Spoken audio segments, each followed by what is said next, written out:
All right, good morning, everyone, and welcome to the 360 Sports Show. I am Andrew Pizzelli. We're coming to you live through Facebook, YouTube, Periscope, and Twitch, like we do every single Sunday live at 11 a.m., and then we'll put out the show as a podcast through Sounder FM later for you all to enjoy. So, once again, welcome. I'm Andrew Pizzelli, joined by Christian Lauber. We're going to be starting off today's show with a special guest. We'll get to him in just a second, but we'll check in with Christian. Christian, how are we doing here on a Sunday?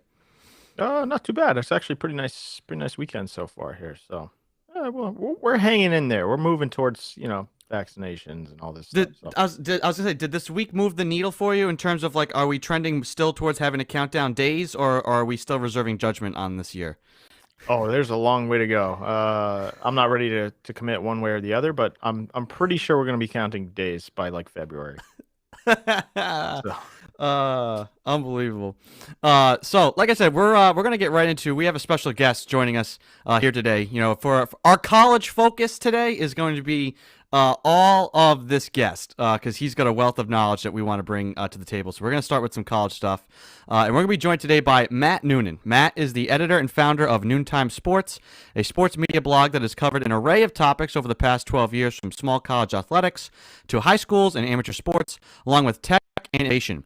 He is the host and producer of Noontime Sports, the podcast, and oversees the site's social channels and content calendar. Matt is a Wheaton College alum, has held various roles in amateur college and high school athletics, being part of 2 startups, and has been a correspondent for the Boston Globe, ESPN Boston, Patch, and Inside Lacrosse. And he joins us right now. Matt Noonan, welcome to the 360 Sports Show. Good to be with you guys. How you doing? Good. How's it going?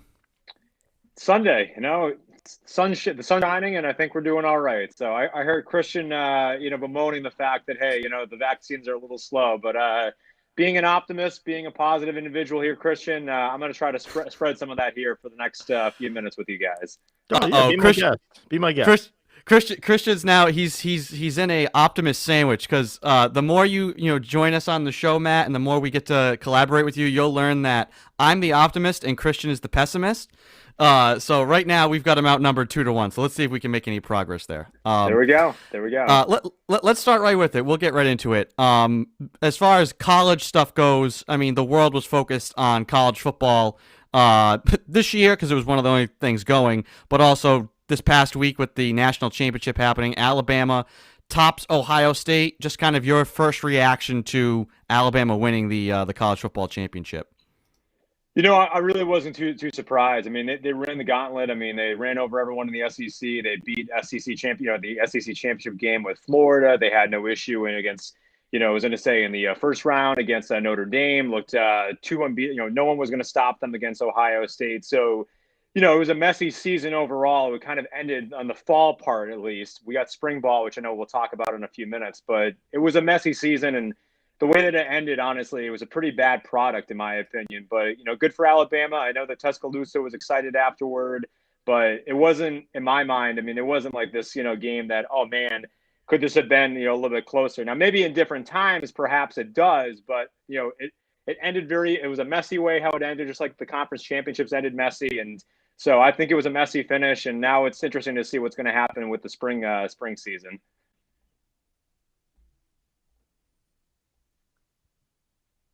Go ahead, Christian. You take it away. Yeah, just jump in here. Well, I just had a thought on when you said the product wasn't as good. I kind of agree with you. It was 14 all at one point, right? And then from there, it kind of just went all Alabama's way, and things weren't that interesting. But I just want to get your thoughts on Mac Jones and Justin Fields and their potential in the NFL. To me, Mac Jones, he puts up big numbers, but he seems like a second, maybe third round guy to me, whereas Fields is, top 5 probably.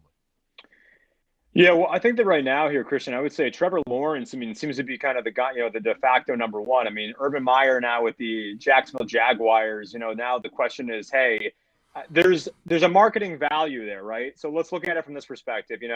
Khan obviously gets a well-respected, well-named, coach that's won 3 national championships between Ohio State and Florida, and then he can get Trevor Lawrence. That's a marketing, machine right there for the next 2 to 3 years. They perhaps might not have to go overseas to London. They can sell out games. They can, do what they want. I mean, it's supposedly like a party-like atmosphere, if I recall, from watching some games back a couple of years ago when they had that run and came up here to play against the Patriots in the AFC Championship game. So I think, for Trevor Lawrence, I think it makes it's a no-brainer that he should go number one. I mean, if he goes number 2 or slips down, the question mark is, hey, what happens right there?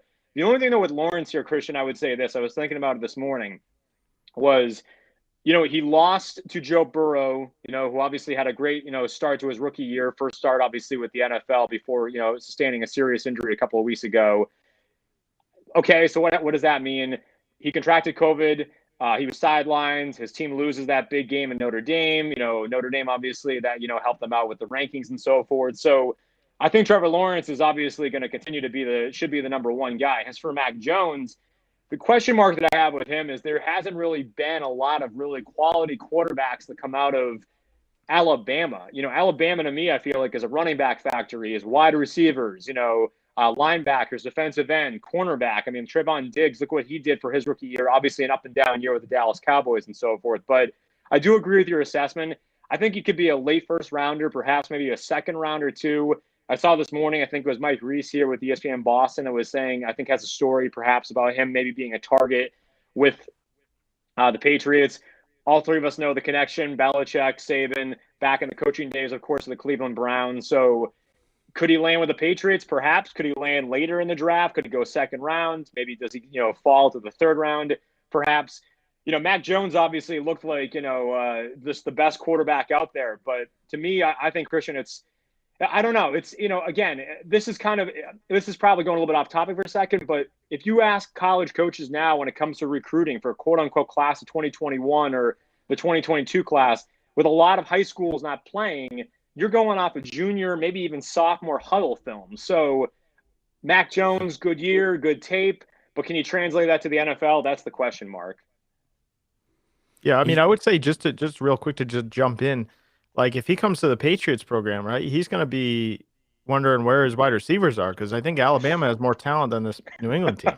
Yeah, Saban hasn't helped Belichick get wide receivers. Come on, dude. How about we get an inside track on a wide receiver for once? Well, we know is Belichick, unfortunately, I mean, go back to Chad Jackson of the 2006 season. I mean, he hasn't had that track record. So to me, he's good at getting the interior linemen, getting those guys on defense. We know that he's good, obviously, maybe going after, tight ends. Jeff, I was going to say, the Dynasty book that came out that this past last fall, that highlights in 2010 when Belichick likes to kind of evolve the offense. He wanted to bring back that 2 tight end system that I think something may have been familiar with Mark Bavaro back with the Giants, even though he was a defensive coordinator under Parcells. Right. Yeah. So to me, this past season, the innovation of trying to see are the Patriots, can they keep up with the quote unquote keeping up with the Joneses with this whole wishbone, triple option, pistol formation, a run pass option that obviously really has come to the floor. I mean, it's been a big thing. A lot of, teams are doing.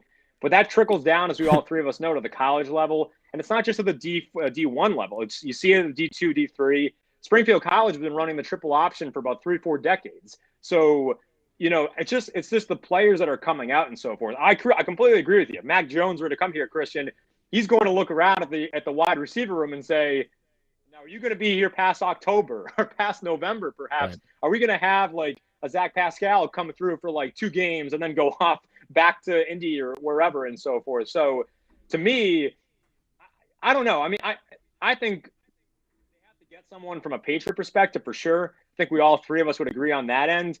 Mac Jones is the right guy. I mean, I've been a little high on Kyle Trask. I don't know if Jamie Newman from Wake Forest is a potential guy.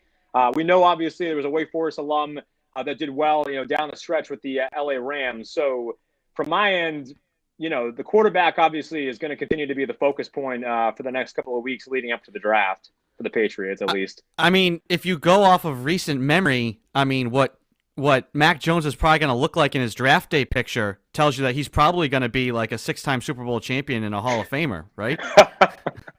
I don't know. I don't know if I'd go there, Andrew. People have been talking about James Harden this week and looking like he's been hanging out at Shake Shack a little too much. Mac Jones, he kind of looks like he's been enjoying some time off down there in Tuscaloosa as well. Kind of sticking with like the SEC stuff. How do you feel about the current college football playoff format? Do they need to expand? Because I know there's been, this year was, I think, Texas Tech or Texas A&M. People said should they have gotten in? It seems like every year there's that one team that doesn't get in because of almost the favoritism that's still lent towards the big schools. Should they expand, and will it even make a difference since it seems the SEC still runs college football anyways right now? No, I'm fine with the Final Four. You got to be the best. I mean, football is such a different sport than say hockey or the basketball tournaments. You also factor in lacrosse, right? You play a 10 or 11 game schedule. You've got to win and be the best on that. Now, I've heard the debate, and I think it was Brady Quinn that was saying this one day, a couple of weeks ago on the radio. Maybe they need to go back to actual coaches, polls perhaps, or getting actual coaching insight, because I think a lot of this is, media or some coaches or maybe some coordinators or, other folks that are trying to give their 2 cents about, well, I watched Alabama this week, or, I watched Ohio State this week, and so forth. Now, this particular season, I would have been fine, Andrew and Christian, saying, you know what, these are unusual times, or unprecedented, which seemed to be the buzzword of 2020 when it came to COVID-19. Just do an 8-team tournament. You have the bowl games, correlate with them, Sugar Bowl, all that type of stuff, Tostito, you could do that. But I think that, in normal times, no, I'm fine. Initially I thought maybe we got to expand to 6 games, have the top 2 teams get the bye, and, a 3 plays 6, 4 plays 5, kind of like a fantasy football matchup in a way. But I think at the end of the day, I've come around to the fact that these are supposedly the top 4 best teams in the country. If you are going to play for the national championship, you've got to be in that particular category. It's tough when you're on the outside, Texas Tech and some of these other ones, Oklahoma, of course, as well. I think it was Iowa State this year looked pretty decent in 2. You have some decent teams, on the SEC, on the Pac-12 side, Big Ten. I mean, normal times, maybe different teams. Northwestern, that's it. There would be something right there. Had Northwestern gotten into the postseason, like the Final Four, I think people would be questioning and saying, how did a team like that get in? Because they only played a Big Ten schedule with so many cancellations and postponements. So initially I would say yes, but I'm a 4, keep it at 4. It is what it is. I mean, basketball, you have the 68 teams, hockey, I think, we have 16 or 18 to start. Lacrosse, you have, you got, to be the best, you got to, run through the entire tree. So I'm for sticking with the way it is. It's not a perfect system, as all 3 of us know, but there's definitely things that can evolve from it. And hopefully they can look at whether it's this particular season or last season or other seasons and try to find real good ways to make this actually feel like the 4 best teams. But to me, I mean, I guess, the jury's out whether these were the 4 best teams or not the 4 best teams, because they all ran a conference schedule at the end of the day. Does the SEC just maintain their dominance here of college football, at least in the short term? Well, I think so. I mean, they're NFL junior. I mean, they're the NFL minor league at this point. I mean, True. there's players. I mean, Alabama. We all know this. Alabama is a NFL factory. You go play at Alabama. You go play at Florida, Georgia, LSU. You're going to be a top, first, second, third round pick. And you're most likely going to make an impact in the NFL.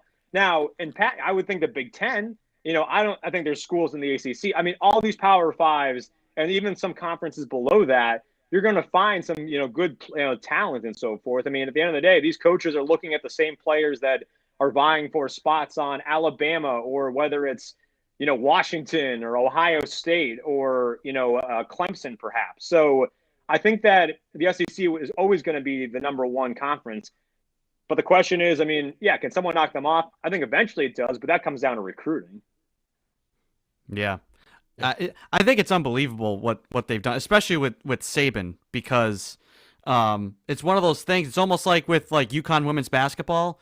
It takes so long for somebody else to catch up because people just go to you because of just that cachet. Like, oh, come to Alabama. You want to go to the NFL and win championships? Like, even if they don't win for like the next 2 or 3 years, that cachet is just still gonna be there, right? So it takes a long time for the rest of the world to catch up when you've had that much success, right? No, totally. Totally. I mean, I was going to say 538.com had a really good story a couple of days ago, and they were ranking where do they stand, based on certain stats and so forth. And we all know, I mean, Army cadets of 1945, Notre Dame back in the 40s, Oklahoma of the 70s. I mean, the University of Miami under Jimmy Johnson. There's all these teams that have had success. They're all storybook, quote unquote franchises. That's probably the wrong way to do it, but they're Division One. I mean, this college football is such a different. It's so different than, and college basketball can fall into the same boat too. But then it's different than your traditional college soccers of the world or college field hockey or volleyball and so forth, because it's a different tier than the other sports at that at the high end level. So I mean, Alabama. Look, was this the best Alabama football team? In my opinion, I think is the best pandemic Alabama football team. In normal times, maybe they get tripped up because they play they play some non-conference teams. Maybe they are, have one loss or two loss. Our Final Four would be different teams. But yeah, I think at the end of the day, I think Alabama that's a great comparison. I mean, early 2000s, Diana Taurasi and Gino and all of them. There's a reason why UConn, and Tennessee as well. I mean, Oregon right now, University of South Carolina, they're all really good programs. Notre Dame, women's basketball too. So, I mean, these teams are just going to be there, but there's eventually going to be teams that will get over the hump and, take their spot eventually in the coming years. Yeah, and you mentioned the pandemic just a little bit earlier with Trevor Lawrence and his situation, but overall, how would you say college football handled this thing? I mean, we've seen a bunch of different scenarios from pretty much every league at this point handling it differently, and now the NBA and NHL are in the thick of it. So, from a college football standpoint, how did they do? I'll give them a D, maybe even an F if I want to be really, really polite. Look, F for football. Yeah, F for football, bingo, and so forth.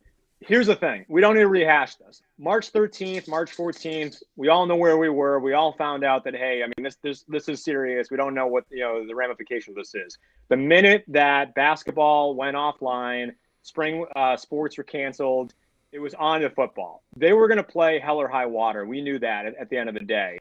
As for how this, product was, I mean, look at the national championship game, Christian, as you just mentioned a little while ago. It wasn't that good. It wasn't that good of a product. I didn't watch it because I didn't need to watch it because I knew that it was going to be that bad of a game. As for the season itself, every week, cancellations, postponements, changing of this schedule, that game's getting pushed back and so forth. The Big Ten going offline, Big Ten coming back online. And I think the winner out of all of this is one of the schools that I'm wearing a hat of right now, which is Harvard. They're part of the Ivy League. The Ivy League, they were the first ones to pull the plug back in last March. They took a real risk, a gamble. They took a lot of heat for it. They quickly then turned the page and said, spring's off the table. Let's kind of worry about fall and so forth. And also locally, let's give a kudos to the NESCAC because those are the two conferences that, in my opinion, that the smaller ones should look at, especially around here or around the country. And then also, I would say from a Division I perspective, the Ivies. Now, was it nice to have some games on television? Sure. I think we all need that release. We need something positive to watch other than the current news cycle that we're currently in. But we need that. I'll look at it from a local perspective, right? Boston College. I mean, I watched more games this year for BC than I probably would during a normal season. What Jeff Hafley and that team went through, I mean, I have no criticism of them for saying, listen, we did our schedule, we played our games, we're not going to a bowl game. This was just a tough year mentally and draining for my players and for my coaches. I mean, they did probably hands down one of the best out of all these college teams, being able to keep everyone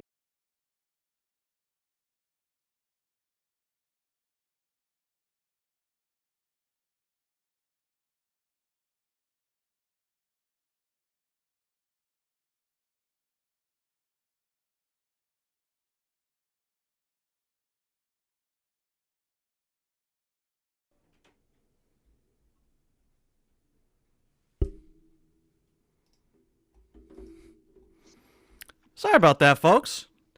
It wouldn't be the 360 Sports Show without technical difficulties through these times. It would seem. It's just typical, absolutely typical. So, I think Mr. Noonan's getting himself resituated. There we go. Sorry. Yeah, all of a sudden, yeah. But I don't know what you guys said after. Unfortunately, I apologize for the technical difficulties, whether it was on my end. But yeah, I think that, Christian, at the end of the day, it wasn't that good of a product. Yeah, I'd agree with that. And I mean, like you said, you didn't watch the game. I didn't really watch it either. I watched the first half kind of in and out, and then Alabama just runs away with it. The product's not that good. I'm out. So It turned into a I Madden agree game. with you there. Up 2 scores. Up. That's over. Yeah. I mean, that's just what the season was. But what is the outlook for college football this spring with the FCS and lower divisions as they, kind of get going here in the spring and the not so distant future here? Well, I was checking this out this morning. I think there's an FBS tracker that has. I think the first game is McNeese at Tarleton State. I'm not sure where either one of those schools are, to be honest with you. Those guys supposedly kick off February 13th. Now, around here, there's the CAA. So you've got schools like Maine and New Hampshire, Rhode Island. You've got Bryant that's going to probably play. The NEC has announced that they're going to do a 4-game schedule. Merrimack, which used to play in the NE10, they're going to play supposedly. It seems, Bryant and Merrimack don't have schedules posted. I know Maine, Rhode Island, and New Hampshire have schedules posted. The Northeast 10, they're not playing. They punted on fall sports, so you're not going to see the Bentleys of the world or the Assumptions or the Southern Connecticut's and whatnot.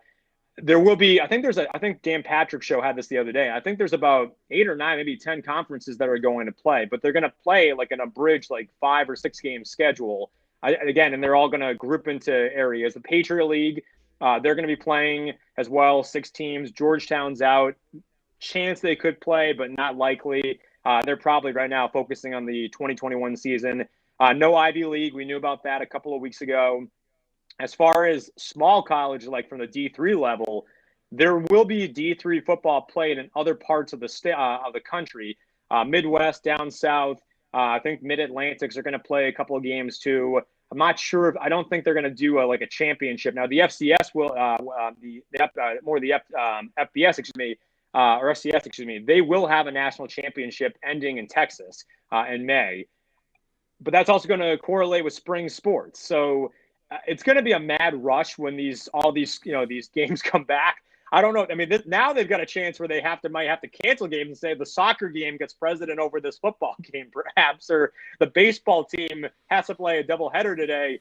We don't have enough people to even broadcast or score the game. So I don't think they'll come down to that. I think they'll figure out ways to alleviate those challenges. But yeah, there will be spring football. But as far as the product goes, I'm not really sure how good the product's going to be. I mean, the question that I want to know is, what of these I'm sure a lot of these student athletes, depending where they are, if they were on campus, and obviously under state guidelines, which is something that normally in normal times we wouldn't be talking about, perhaps, okay, maybe they could get into the gym. Maybe they were allowed a certain amount of time to exercise with another student athlete or be involved with a coach on Zoom. But I don't know how it's going to be. I mean, there's going to be games and, from anyone, people want to see football in the spring, but I don't know. It's really going to be fascinating to see how this is all going to be played out.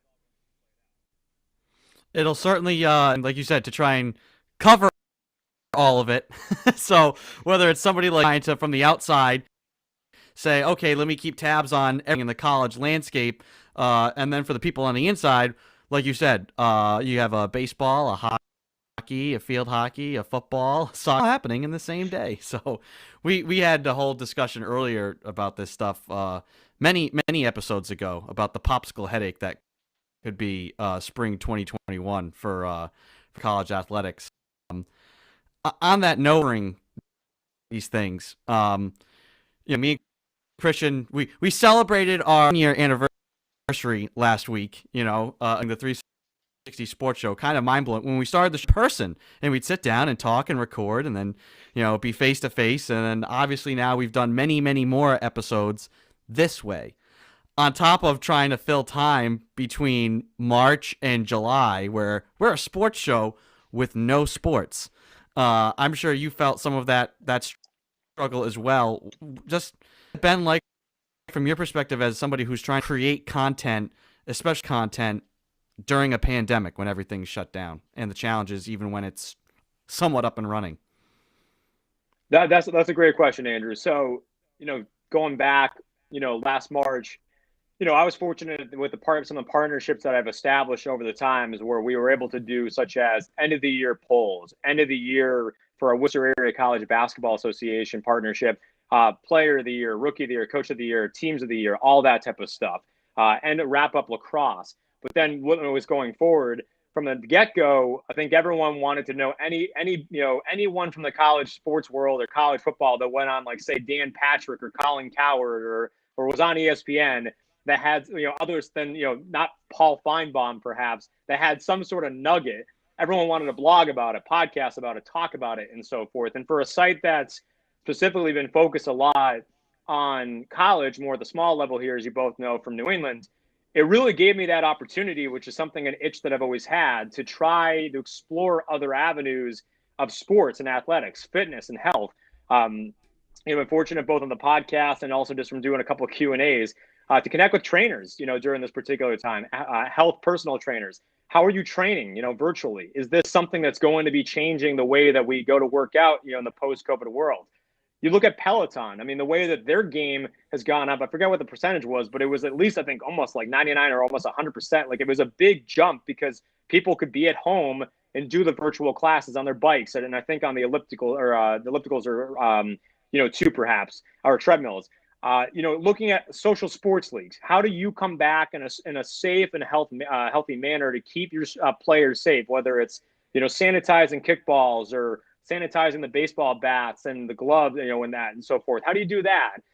To try to finding out how tech, there was a big boom of tech last year and it's going to continue going forward. This is a great example right here, Andrew, where, people can get on Zoom or get on, this particular product here with the Restream and be able to connect with folks, whether they're in their backyard or, in the same area nearby, region, or coast to coast. And that was one of the great things that I really enjoy, was being able to have folks, when I switched the podcast over to Anchor and do about 45, 50 episodes of season number 1 before switching now into season number 2, which I know you've been a part of, was to be able to get folks from different walks of life that are working on startups, that are writing books about their athletic careers, the state of high school athletics, which has been very politicized during this time. And I can know that from being an official myself for football and lacrosse, to, being able to look at different avenues.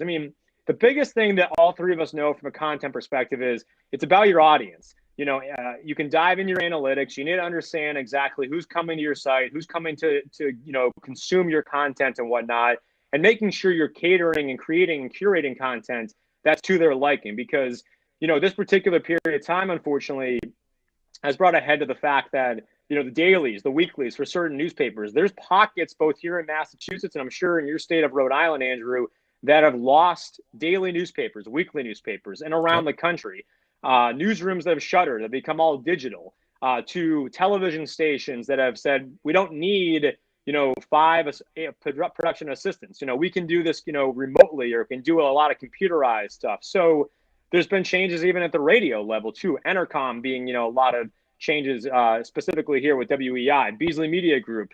You look at The Athletic, you look at The Ringer, you look at all the ESPN, for example, as well. So there's been a lot of layoffs, been a lot of furloughs, Fox Sports being another one too. These are some great people that you don't want to see obviously lose their job, but they're passionate about things that they want to do. And my belief is, and I've been, spreading this and talking to, folks about this too, folks like yourself, folks outside of, from consulting world or whatnot, there's going to be a boom of all these content creation, sites that are going to pop up and channels and whatnot. 7 out of 10 startups fail. So they're going to have to be in that 30% tile if they can make it. And I think they can. You're seeing right now John Skipper, Dan Lebitard starting a content creation site. They're bringing Jamel Hill over from The Atlantic.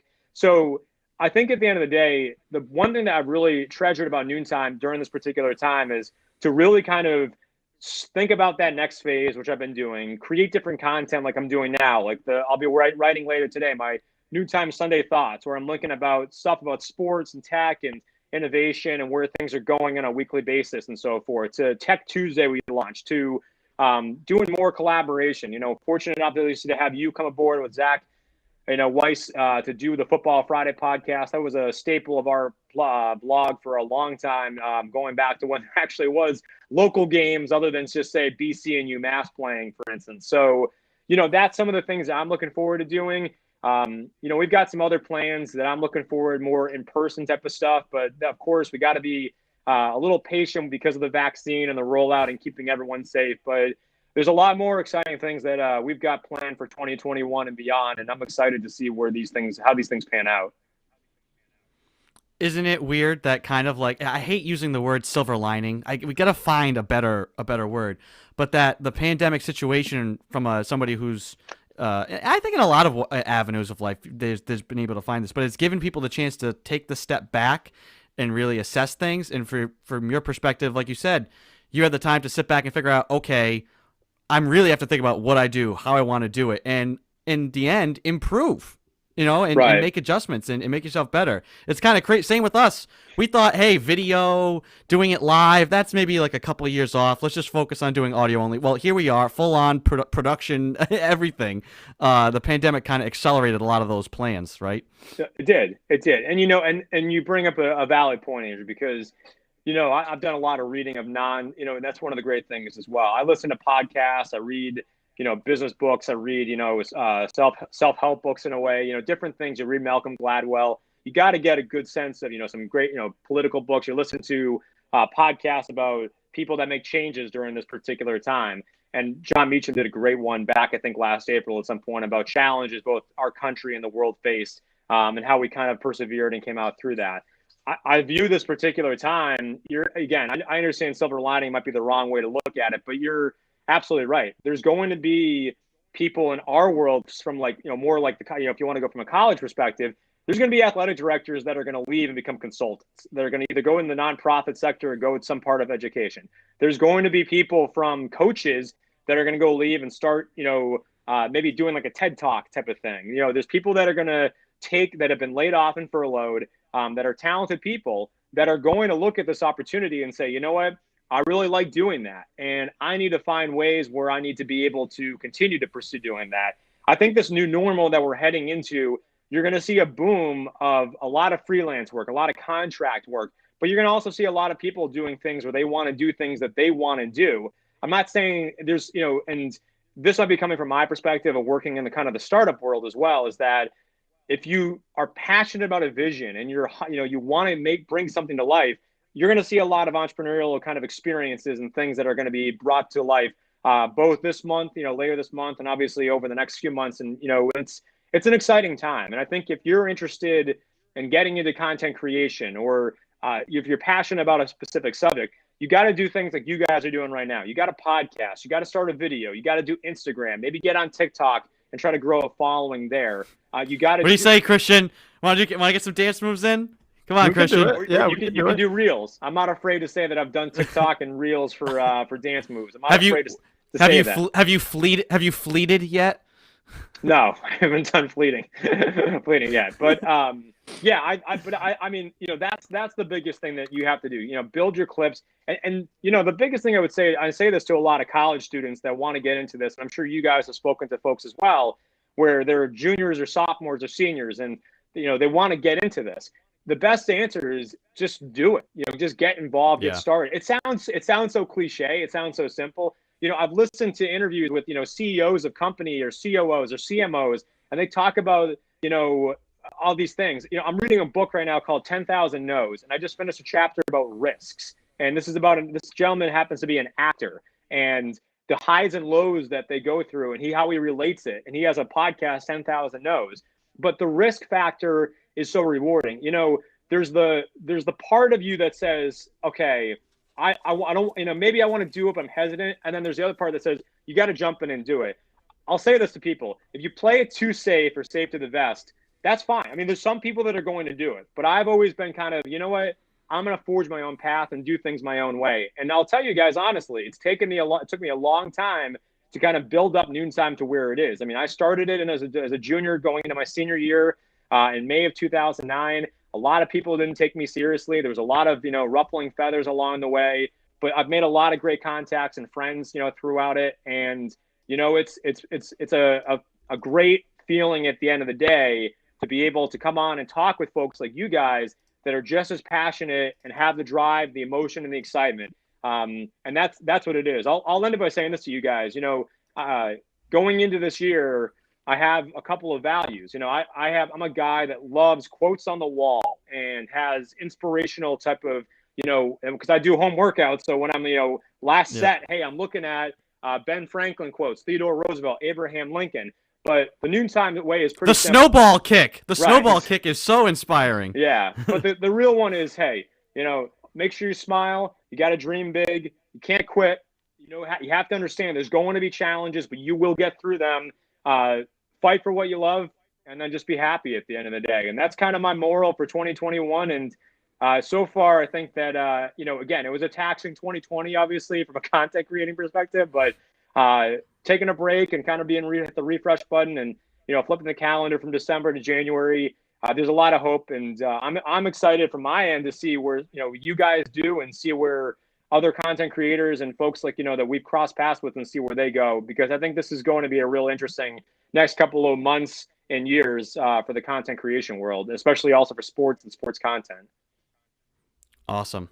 Matt, really appreciate you coming on. Love the positivity, love the energy, love the insights. We know the more college stuff that happens, you're gonna be your repeat guest. Don't worry, we're gonna reel you in multiple times here with the college stuff. Because as we've said, we have our college focus. There's too much for just me and Christian to pay attention to. So the more eyes and ears we can get on it, we really appreciate it. You can find Matt at NoontimeSports.com. That's the site that and media blog that he founded. You can also find him on Instagram at Noontime Nation, Twitter at Noontime Sports, Noontime Hoops, Noontime Football, Noontime Lax just started. So it's always noontime. That is the moniker. Matt, really appreciate your time. If you had anything lastly that you wanted to say, thank you, shout outs, plugs, anything, I'll let you go ahead and do that. But if not, we really appreciate having you on. Yeah, thanks for coming on, Matt. Really appreciate the opportunity, guys. Wishing you guys all the best with the show, and thank you for the chance to come on and talk about noontime sports and college sports, and looking forward to tuning into future shows. So thanks again for the opportunity.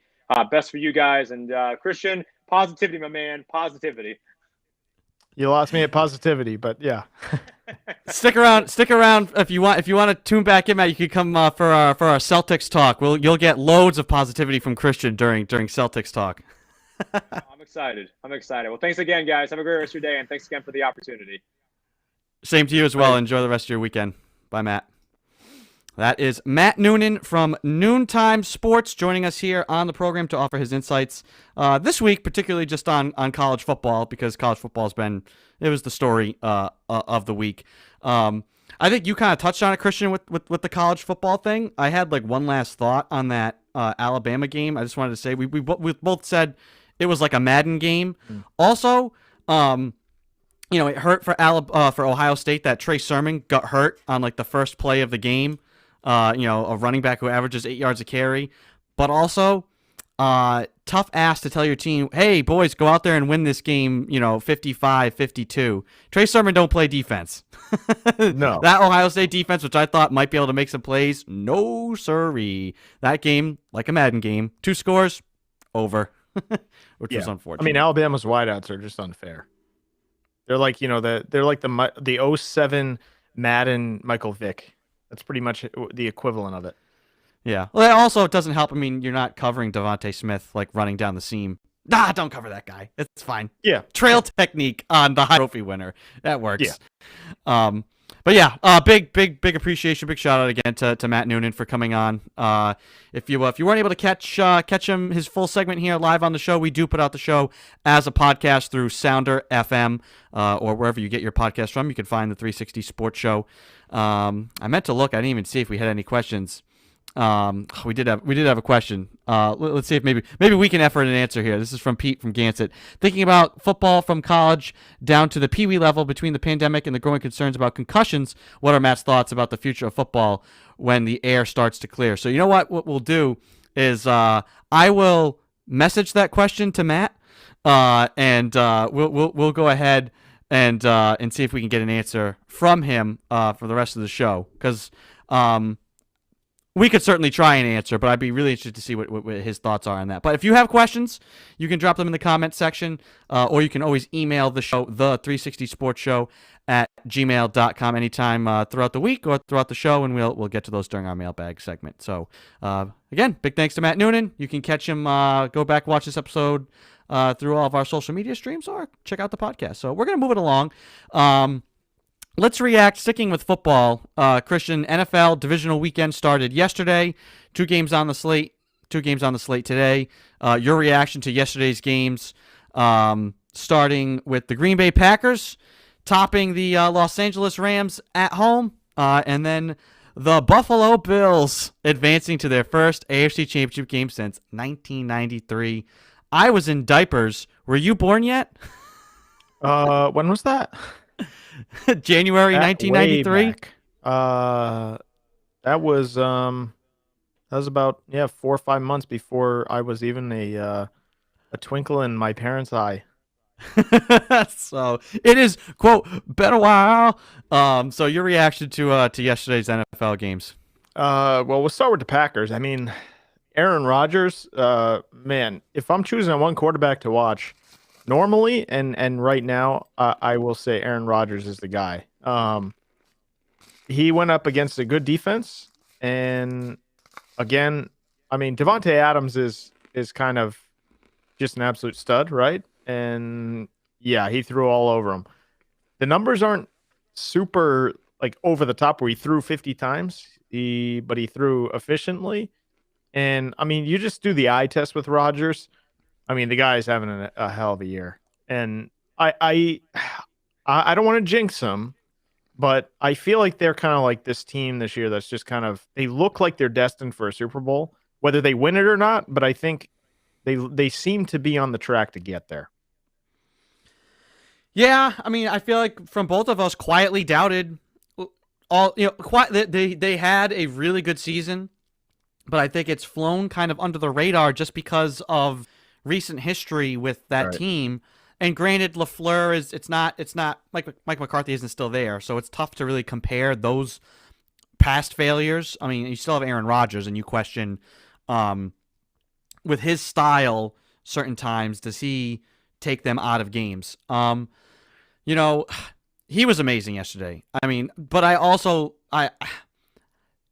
in keys, you lose a playoff game maybe on just like 3 or 4 plays, right? Between evenly matched teams, games come down to just a handful of plays. And there was like some plays where like why are you letting this guy, like, yes, it's Alan Lazard. You still shouldn't let him run deep. Why are you not covering the guy? And you give up a 52-yard, or was it like a 62-yard touchdown?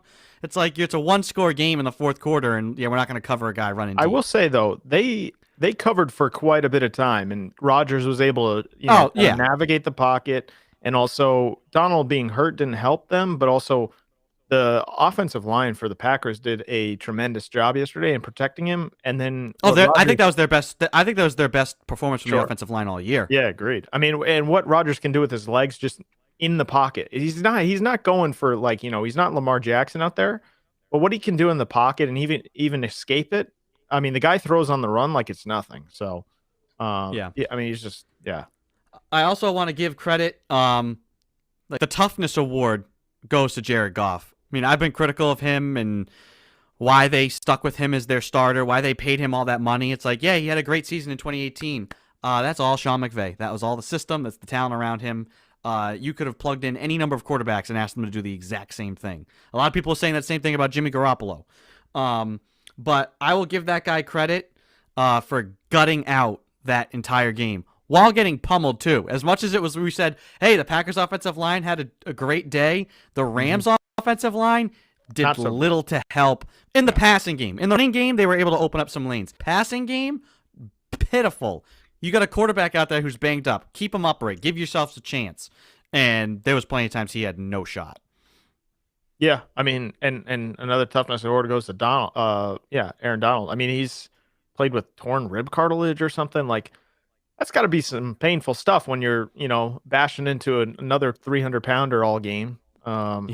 So So I mean, credit to the Rams. They had a good season. Do they win if Cup is out there and Goff isn't hurt and who knows? But I just think the Packers right now are kind of rolling. There's this one team in the playoffs so far that have put up points, and I mean, I understand what you're saying in covering the other guys, but also when you have Devontae Adams out there, he's going to attract a lot of attention, even with Jalen Ramsey.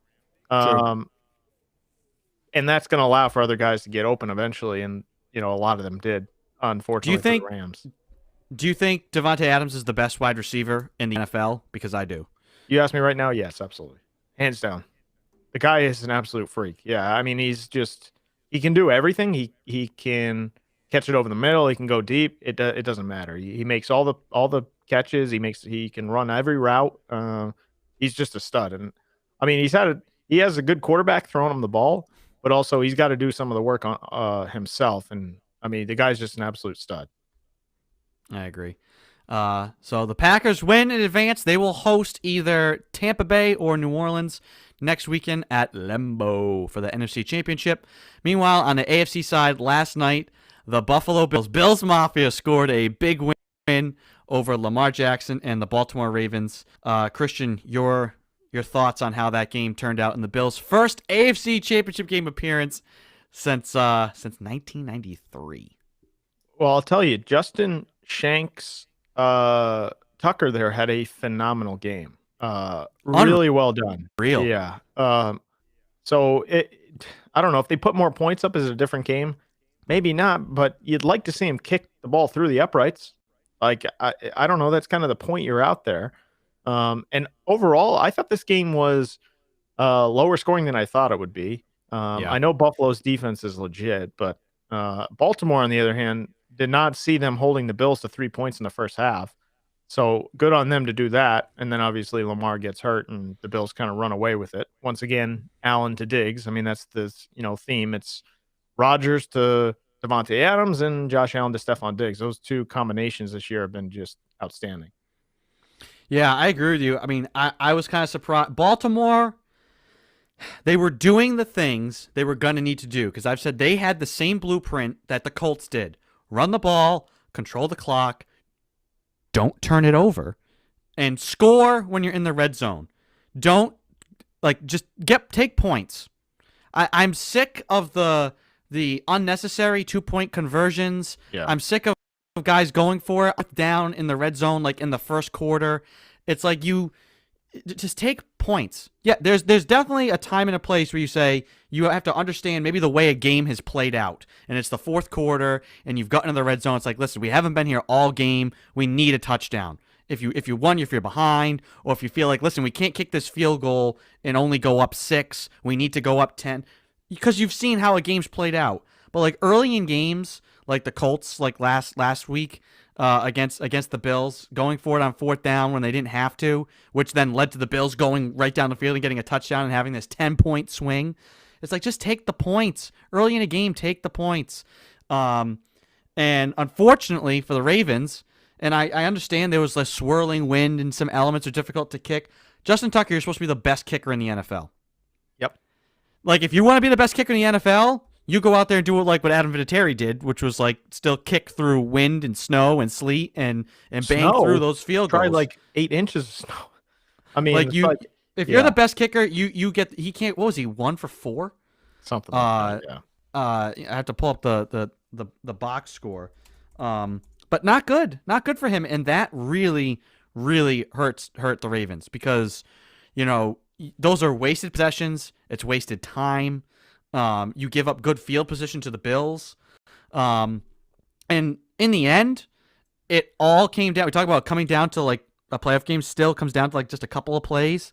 The Ravens are driving to try and tie the game at 10.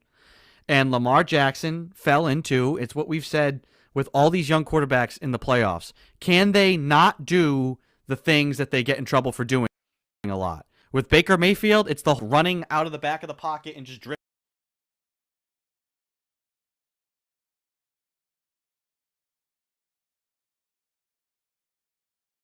Oh, technical difficulties. Stand by.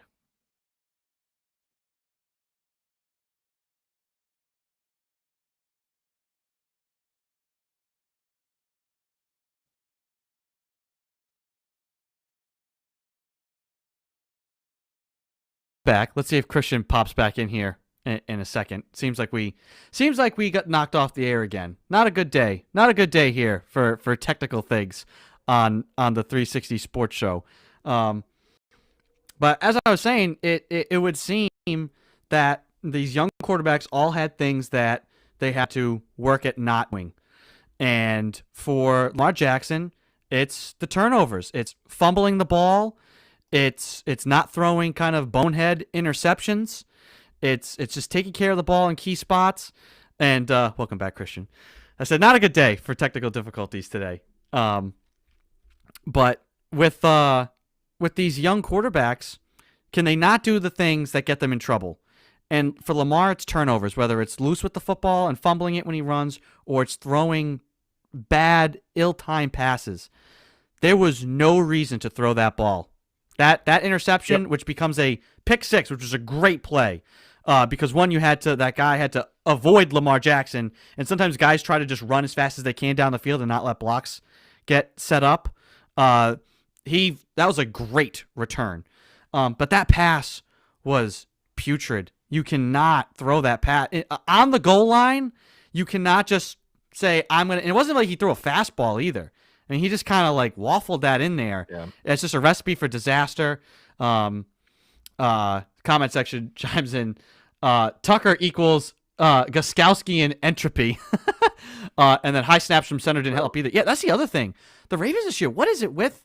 I mean, this is a problem that's going to crop up more as the league goes. These guys who are just exclusively like shotgun quarterbacks. Yeah. The snap problem thing. I mean, some of these guys can't take snaps from under center. And that was really bad, and that's what led to him getting hurt and really kind of ending their chances at all. Yeah. But it's just like those key mistakes. Can Lamar not make those kind of bonehead throws or be loose with the ball? And he did a great job of it last week. He made a turnover and then came back from it. But when you're a team that just runs like the Ravens do, and you really can't throw the ball like as just really throwing it, when you fall behind, this is what we said about the Ravens last year. If they fall behind, are they built for coming back? Right. Not really. No. Yeah, I mean, they definitely haven't proven it anyway, Not really. Right?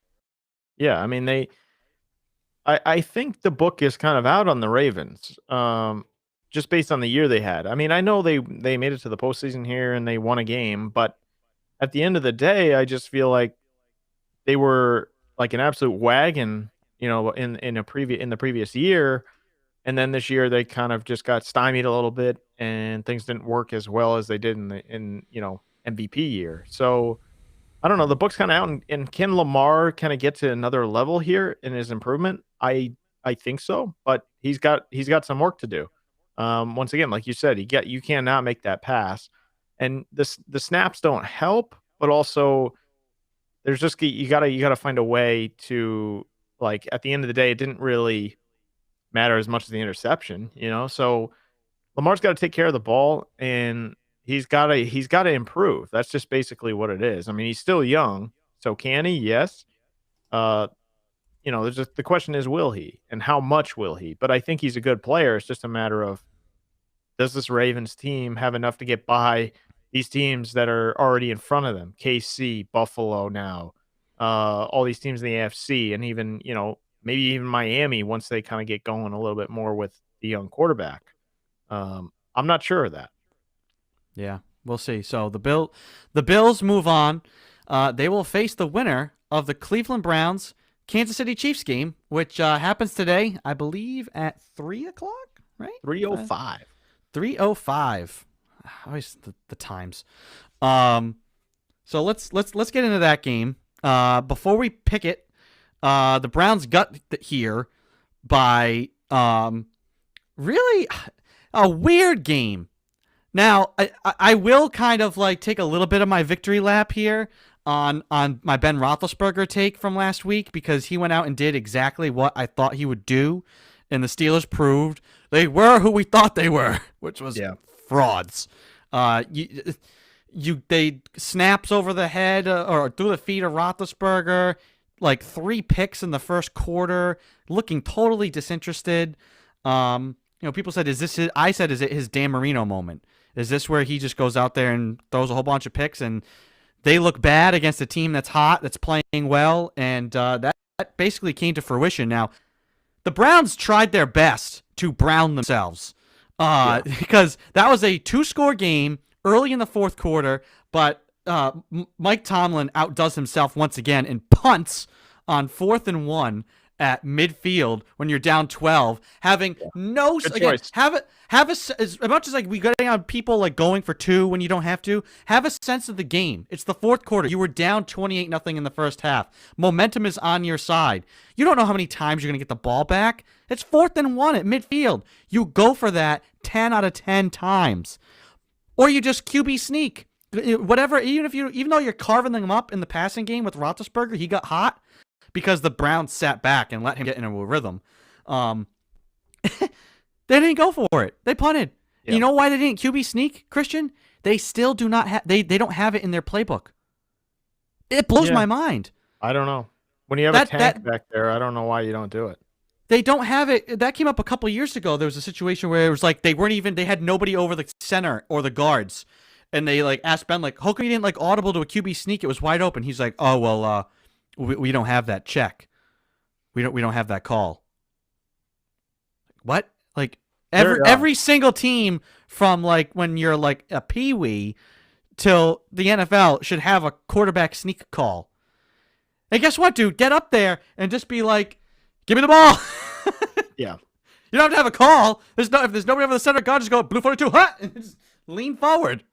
Unreal. How many times have we seen Brady go to the line, look at what's in front of him, and give him an alert, and then go right up the middle? Yeah, like, it's clockwork. And Ben Roethlisberger is no small guy. Like he's like built like, a tank. Why is he not just I can't believe he doesn't have that check just himself. Just throw it in the playbook. Or not even throw it in the playbook. Weird. Right on the spot. Just tap the center. Be like, "Give me the ball. Give me the ball. I don't even need anybody else to block for me. I'll just run forward."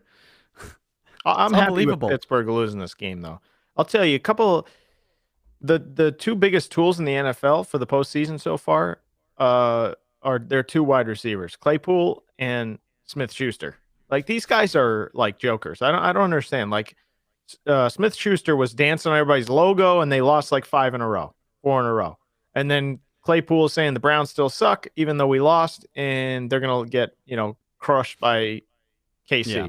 They're in the game, buddy. Like, isn't that where you want it to be, or no? So, like, I ultimately picked Pittsburgh for reasons being they've been there before, and the Browns really haven't showed anything. They barely even get to the postseason. Roethlisberger's been there, though. This team hasn't. Yeah, but I'll tell you, the Browns, I was rooting for the Browns just based on it's a good story, right? And I can't stand Pittsburgh. Their whole attitude with even from the top with Roethlisberger, I can't do it. And if I'm Pittsburgh, I might think about moving on from him. $40-something million on the hook next year. Now let's look up. I don't know if they can just cut him. They might be able to. I got to see what the what's the dead cap number, all that jazz.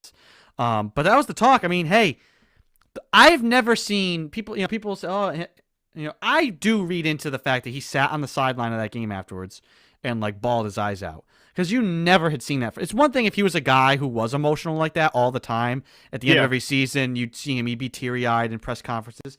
He usually comes out and kind of like whines and complains in post-game and end-of-season things. Waffles on if he's going to be back or not next year. He's done that a number of times. I've never seen that, which tells me maybe it is the end of the road for him, and he knows it. Next year, his cap hit is $41 million. The dead cap is $22 million. But I guess, do you run it back with him for 1 year? Or do you say, hey, we're ready to move on. We can find a rookie quarterback, and we will eat $22 million, but we'll be able to add other pieces to our team and just start the build now. Yeah, it's a good question for them, right? You have Mason Rudolph, who could probably come in and play for a year. Just hold down the fort. Right, and then draft a guy or something. I don't know what route they want to go, but I think if I'm them, I've seen enough. Probably time to move on here. Whether it's you want to go one more year, but that's it. I mean, that's got to be it. I would assume he's either done after the next year or maybe give it one more if he gets like signed to contender. But I think he's on the downslope overall. And he's eating up next year, just with their current roster, he'll be eating up 23% of their salary cap. Physically or just like the money side of it?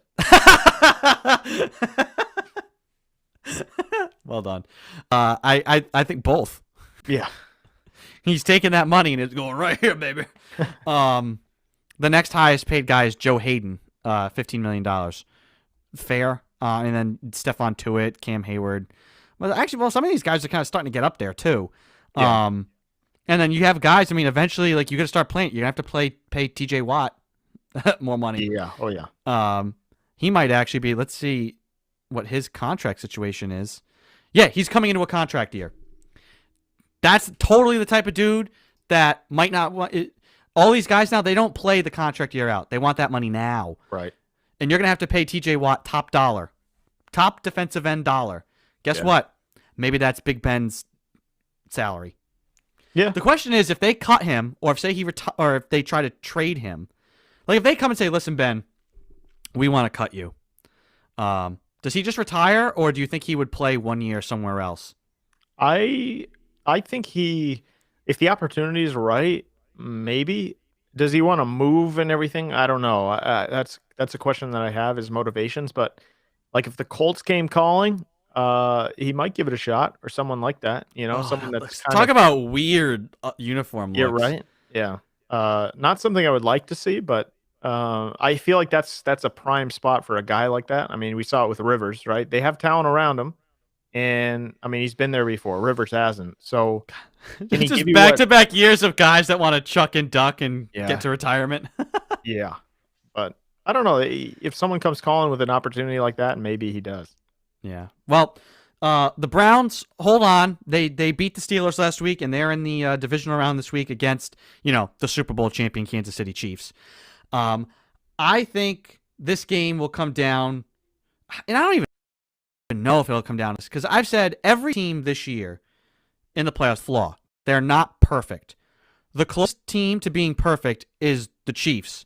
And the only thing we don't know, we'll find out in the first half of this game today, is will they show up in that next gear ready to go, or do they still kind of look like the team they were in December and January, where they know what they have, they're kind of just cruising, let's get to the playoffs, let's get to the games when it really matters, we know when we need to turn it on. Can they flip that switch early? Because the Browns, as much as you might think, did they blow their emotional load last week? Are they just going to kind of be flat for this game? That was their Super Bowl last week. Everything they talked and said post-game didn't really make it seem like that. I think for the fan base, it was. For the team, I think the team's still focused. Well, they had one guy that's on the team who's not playing, guarantee a victory. So that's not a good start. No, but I think early on, and the thing is, though, the Chiefs are good enough, though, if they come out and stink it up, look what they did against the Texans last year. If the Chiefs are good enough, they could stink it up in the first quarter and a half and then still come back and win in a blowout. But I think the Chiefs, they have that. I think they know enough now not to come out that way, not to start games that way.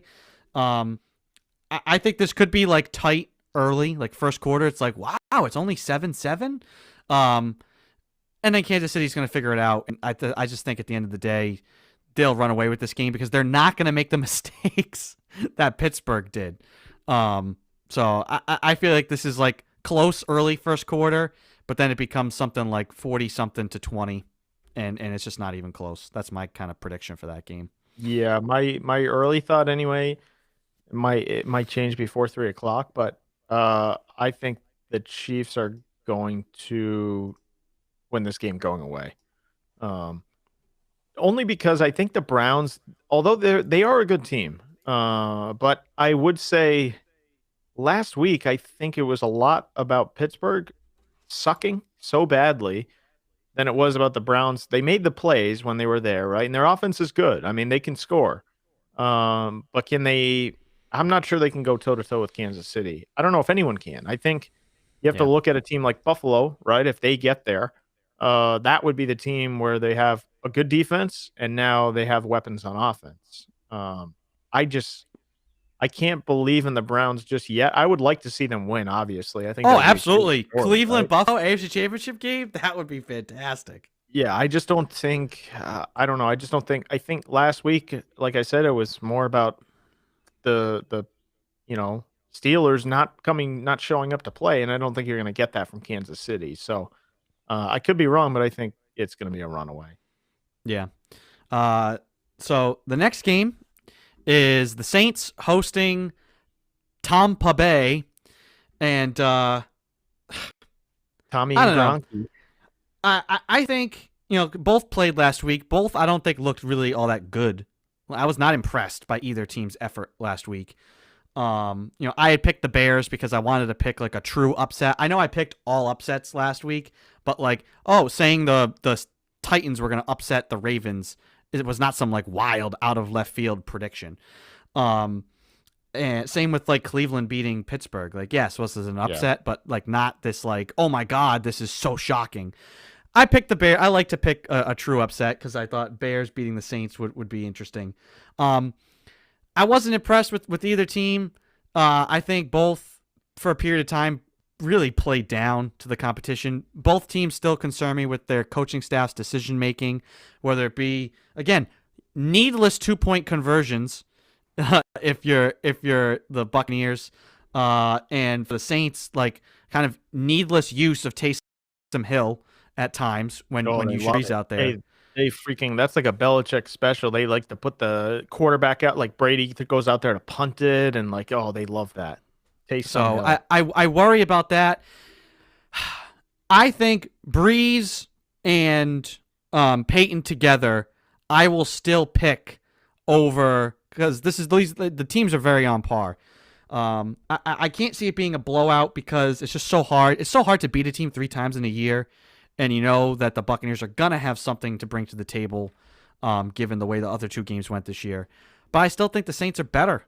And as great as Tom is, Tom can only make up for so much just on offense. He has nothing to do with defense. He's not Tom being like a motivator and the leader of the team is not going to get the team to not commit stupid penalties on defense. That's coaching, right. Or call a stupid defense, or call hey, it's 2nd and 2. We're in field goal range. Let's go 5 wide and take like a drop and get sacked. Yeah. I still worry about the Buccaneers' decision making. I don't think Tom will have a bad game. I'd be stunned if they come out and stink up the joint again like they did in the other 2 games versus the Saints. I just don't think it's their year. It just doesn't feel right. It'll feel dirty if Tom goes to Tampa, he pulls in Gronk, he pulls in Antonio Brown, and they just go win a Super Bowl. If you actually watch the team, the way they played down to Washington, which has been their trademark all year, they either play down to or they only beat the bad teams. The Saints are not a bad team. I think it will be close. I think Tom keeps them in a game. I think it'll be a battle of 2 of the greats. I even think this game could go to overtime, and this would be the perfect narrative, like 24-24, and coin toss. Tommy doesn't get the ball. Kind of flipping what always happens. He usually always gets the ball first in overtime. Yeah. This time it's Drew Brees, and Drew Brees can make amends for a lot of his poor overtime drives in recent memory, and he goes ding, ding, ding, ding, ding right down the field and wins the game in overtime. Brady never even gets to see the field, and now the shoe's on the other foot, and he has to complain about the one not getting the ball first or getting a chance in overtime. Yeah. So I mean, I just can't. I can't pick the Bucs. I don't want to pick the Bucs, and I'm not gonna. Yeah, I want to pick the Bucs. I don't know if I can though, and here's why. The Buccaneers are 1-5, I think, against teams with a winning record, and 2 of those losses are getting absolutely annihilated by the Saints team. And you would say it's playoff time. Now they're going to get up for it, but they're still going to make the same mistakes, I feel like. No, you are who you are at this point. And I think the first game of the season was Bucs Saints. Saints came out and kind of throttled them. To be expected, right? And then the second time around, I was thinking, okay, this Bucs team is going to be ready to go for this. They're going to, be up for the challenge. It's going to be close. Last possession, maybe. No. Saints, again, just came out and annihilated them. So I can't, if I'm picking the game, I have to pick the Saints. But I'm rooting for the Bucks, right? I think Brady Rodgers would be phenomenal for championship game. I mean, Breeze Rodgers is good too. I think the Saints are just far and away the better team. From a coaching standpoint, maybe not at the quarterback position, but on defense for sure, and just the integral parts. Up front on the offensive line, defensive line. I think the Saints should win those battles. If they don't, it might be a long day for them. But I think they can get home with 3 or 4 on Tom, and then you see what happened. They put up 3 points instead of the 30 or 40 that they would against a bad team. So that 1-5 record scares me if I'm the Bucks going into it. Obviously, the playoff factor and Brady factor is real. But like you said, from coaching and defense, they are what they are. And I think they'll probably be in this game. I think it'll be close, but I can't pick the Bucks because of all the reasons stated. The Saints are just better. Yeah, I agree. I just think at this point, you are who you are. Like there's trends that just that pan out through a season that don't change because that's just who the team is. You said 1-5 versus teams with winning records. That one win was against the Packers. And if you remember that game, the Packers got up 10-0 and then completely imploded. Right. It had much more to do with Aaron Rodgers just like throwing nonchalant passes, and it was one of those games that just snowballed, and like the Packers just like looked it was 10-10, and you could tell like the Packers are losing this game. They're just throwing it. They're just throwing it away. Guys are fumbling the ball left and right. It was just a complete 180 of a game. And that's their one win against a team with a winning record. Yeah. Not good. Not good. Does it come today? Certainly could, but I don't think it will. Yeah. That being said, I want Brady to win a Super Bowl, but I just think. But wouldn't it be better if it's like next year? Like, do you want it to be this year? Year one, Yeah, you just leave and get it. He just goes and gets it. Yeah, because I mean, at that point, it's like Are you telling me you're not gonna want to like have to take a hot shower after that, like wash off the? I might have to take a cold shower after that. Who knows? I don't know. I don't know how I'll feel, but I haven't made up my mind. I'm hoping I don't have to decide how I feel about Tom Brady winning a Super Bowl with the Buccaneers. I'm hoping I don't have to like go through that emotionally. So that'll do it for our NFL discussion. 2 more divisional games coming up here today, and we'll definitely react to those next week. So we're gonna transition here to some NBA talk. And the news, the big news out of this week, the blockbuster, and it all ties in together. The Kyrie Irving situation, which we talked about last week, ongoing. And the subsequent trade of James Harden to the Brooklyn Nets, whether independent or whether the two are correlated, that the Nets just were like, what is going on with Kyrie? We need to get Harden in here now. I'm surprised they opted for let's see if it'll work with Kyrie, KD, and Harden, and didn't just say, Kyrie, goodbye. Maybe because who would take him? Maybe that's it. Maybe they wanted to do that, and he's just tainted right now.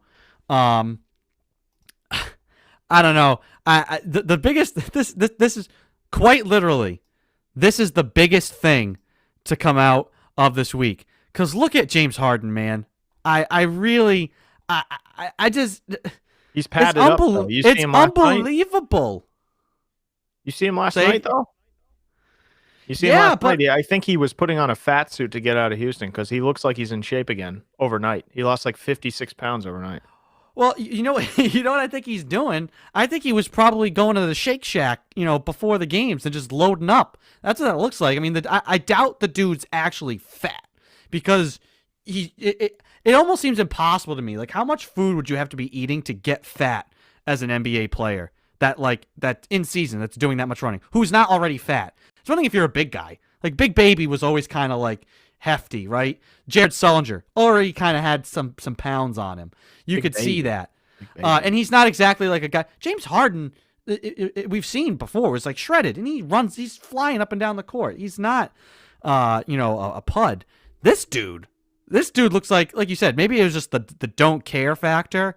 Hey, you know what? I want out of here, so I am gonna have a burger and fries before the game, or 8 plates of pasta. I don't know.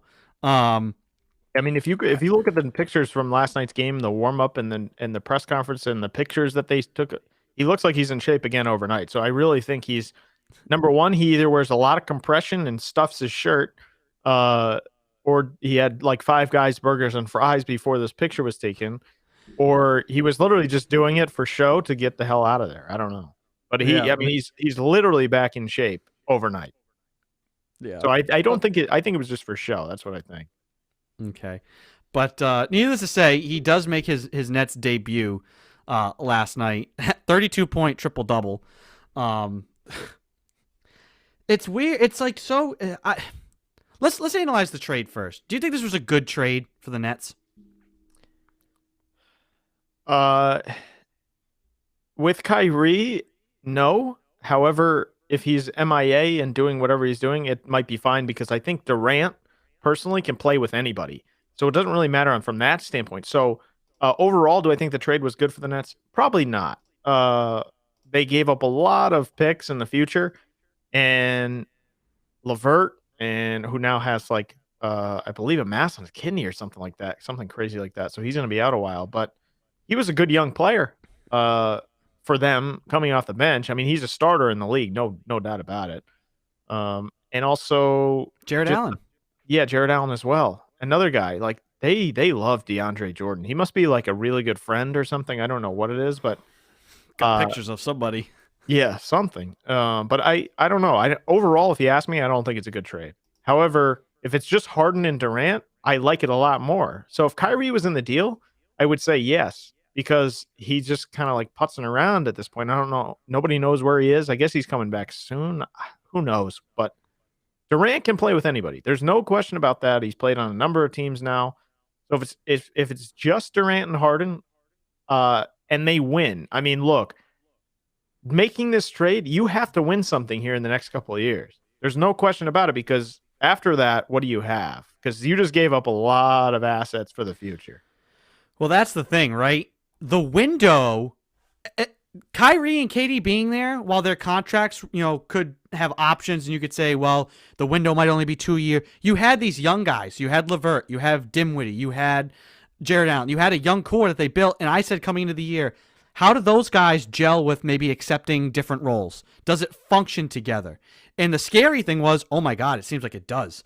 Mm-hmm. Kyrie and KD are top dogs. These guys all are accepting like their pecking order.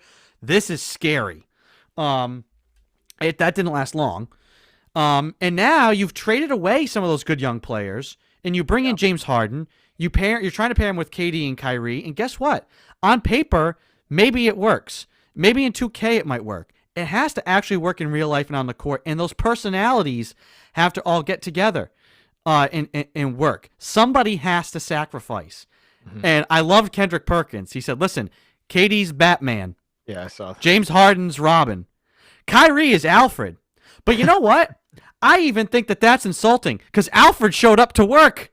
That dude was ready to work every day. You knew where Alfred was. And the latest movie did dip out for a bit, to be honest. I don't know. So I don't know. Is Kyrie going to be the guy that's going to have to sacrifice his game? I don't think so. And so how's it all going to work? And your window is 2 years. You have this year and you have next year to not just get to getting to a finals is not enough. No, you got to win. Because they have to win it, because you have to convince KD to stay, or you have to convince him and Harden to stay, or you have to convince them to like jettison Kyrie so that they can stay, because those guys' contracts are up, and if they decide greener pastures, it's been fun, Brooklyn, 3-4 years, we're out, they are screwed again. They done themselves again, because get this is from Ramona Shelburne. The Brooklyn Nets send 3 unprotected first-round picks, 2022, 2024, and 2026 in the deal. Pick swaps in 2021, 23, 25, 27. If you go back and you trace it back to the KG Paul Pierce trade, After making this deal, this is Tim Bontemps. After making this deal, the Nets will have traded away control of their first-round pick in all but one season between 2014 and 2027. That one season, the pick they took, Jared Allen. And they traded him. That is mind-blowing. Danny You will have no room to rebuild that team at all until... Because it took them till 2 years ago. They started to kind of gain some traction. It's like, wow, the Nets are this young up-and-coming team. Scrappy. They had D'Angelo Russell. It's like that took them like 4 years to like blow it up and start to kind of build it back. So go 2027. You're looking maybe not till 2031 that maybe the Nets are kind of on the come up again if this blows up. And Ainge has got to be in the fetal position crying, not having any first-round picks for the next that's insane. Like you're talking 2014 to all the way to 2027. Like we're not even in 2022 yet. I mean, it's like they're not going to have a first round pick for like 18 years, and who knows what those picks will turn into. That's the other thing. You gave away all those picks. If you end up going backwards and sucking in like 2025, the other team is going to watch out for the Rockets dynasty in like from like 2025 to 2035 is coming. Coming. Oh, yeah. They're going to have like a bunch of one and dones, like 4 of them. Yeah. You mentioned the Chris LeVert thing. Yeah, kind of scary. It's why they do the physicals when they trade guys. So it's lucky for him that got caught. Right. A mass on his kidney. I guess it's early reports are that it's something that'll be treatable, that he should be fine. He'll miss some time. It kind of, though, for a moment there brought up back memories of when the Kyrie and Isaiah Thomas trade happened, and there was questions about Isaiah's medicals, and wait, is this trade now in the tubes? I guess they ended up like not sending. Cleveland ended up not sending like a second-round pick. They, some negotiations, so it ended up not blowing up. But it could have. This whole trade could have been undone. And then what would have happened with Kyrie? What? The other part of the deal, though, was LeVert went to Indiana for Oladipo. Oh, that's true too. Yeah, he winds up in a good spot. Oladipo was kind of looking to maybe move on anyways. Great on Indiana and Cleveland for getting in on this. That's the only if you want to have one small criticism of the Celtics, like, oh, should they have done more to get James Harden? Absolutely not. I don't want James Harden. I don't want to give up Jaylen Brown for James Harden. No shot. Not at this stage. And especially with his contract situation, and just his track record. Age. He'll just be another guy too. Age, but like what? He'll be like, oh, I'll come to Boston, and then in a year he's like, never mind, I don't like you here. I want to leave. Right. The guy, I don't trust that guy at all. But they could have maybe helped facilitate. Could they have gotten? Hey, we'll take Jared Allen or some other role player, or hey, guess what? Maybe we can somehow swing and get Oladipo out of this. That'll be the only nitpick is that could they have been a part of it to somehow? Because hey, the Celtics helped LeBron get back to Cleveland. They helped facilitate the 3-way sign-in, or it was like a 4-team sign-in trade to get LeBron in Cleveland. And they wound up with like Tyler Zeller and picks and Sean Thornton, and that became, or Marcus Thornton. That became those picks and Marcus Thornton. Those picks and Marcus Thornton became Isaiah Thomas. Yeah. So you turned garbage into an all-star. But the problem that's the only nitpick. But he would have held out. Yeah. He would have wanted more. So I'm fine with the Celtics doing nothing in this. I think the Pacers are better. Mm-hmm. I think honestly, I think the Rockets are better. Yeah, I was going to say the same thing. I think the Rockets got a lot better. I mean, and they're going to be stacked. Yeah, you have Cousins. Just a quick aside: if DeMarcus Cousins is giving advice on like what's right and what's wrong, James Harden, something is off because DeMarcus Cousins is not exactly the model guy for that. So James Harden, you got some work to do. But I think the Rockets are also better. You have Cousins, Wall, who clearly cares. I mean, these guys want to play. The other guy that I want to mention real quick, if you're the Celtics to take a look at now, is PJ Tucker. I think PJ Tucker is a potential landing spot for a number of teams. Miami's in the mix, obviously, with everybody. But If I'm the Celtics, PJ Tucker is a guy that I would look at. Do you? What do you have to give up? I don't know. I want to look up stats quick because I feel like you're gonna hate me. I feel like now again, COVID throws it's. Let's forget COVID for a minute in terms of roster building. When healthy, don't you feel like Grant Williams is kind of morphing into that PJ Tucker role, anyways? No. I mean, he Maybe, is I just guess. going to spot up and shoot corner threes. Kind of a versatile big man. I mean, you're going to have to pay PJ Tucker a lot more than you're paying Grant Williams. Yeah, Like you is have to pay good players. That's the problem. Okay, but I'm saying for what you're going to have to add in PJ Tucker's salary. I mean, Are you getting so much more play than you maybe could get out of your existing role players? Yes. Like I don't know if I'm gonna. All right, let's do this. Let's go. Let's NBA trade machine. Let's go to Matt Murphy, friend of the program, cap and draft analyst. He gave us this resource, tradenba.com. Let's fire it up. You know what? This is the beauty of this. We can share screen. Let's do this in real time. Da da da da da. All right, here we go. Let's fire up the trade machine. Add team 1. We're adding the Boston Celtics. Add team 2. This thing is so much fun, by the way, for those watching us live. All right. Oh, yeah, you can go we want to find PJ Tucker, 7.9. So not actually as much, 1-year deal. So you're basically, this is a flyer. You're saying this is the typical, we're trying to load up, we're getting a guy on an expiring contract, blah blah blah blah. PJ Tucker to the Celtics. Do you want to use your TPE on? No. I don't think No, so. definitely not. So no. So I'm back. Let's see. Who can we find with similar salary? Let's see. Do you want to get rid of Tice? Would you trade Tice for PJ Tucker? We're doing this for you. I don't want to do this trade to begin with. So you tell me who you want to give up. Grant Williams. Okay. You're gonna have to give up somebody else. And how about Ojale? No. We'll see. Where Salaries is he? don't work. I can't. Yeah. Let's. It might not be enough. It does work. That works. Semi And then maybe Ojeleye you and Grant get a Williams for second-round PJ pick. Tucker. Maybe you get a 2nd-round pick if you're the Celtics or something. For 1 year of PJ Tucker, I don't know. That's a lot. His salary is lower than I thought it was.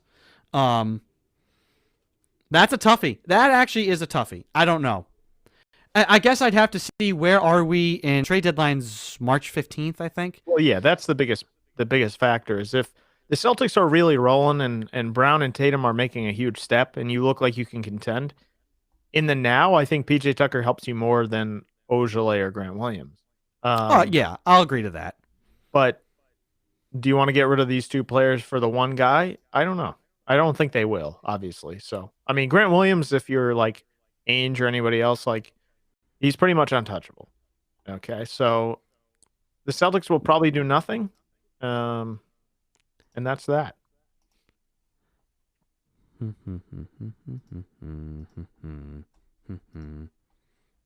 How about this one? Oh wait, no, I gotta take these guys out.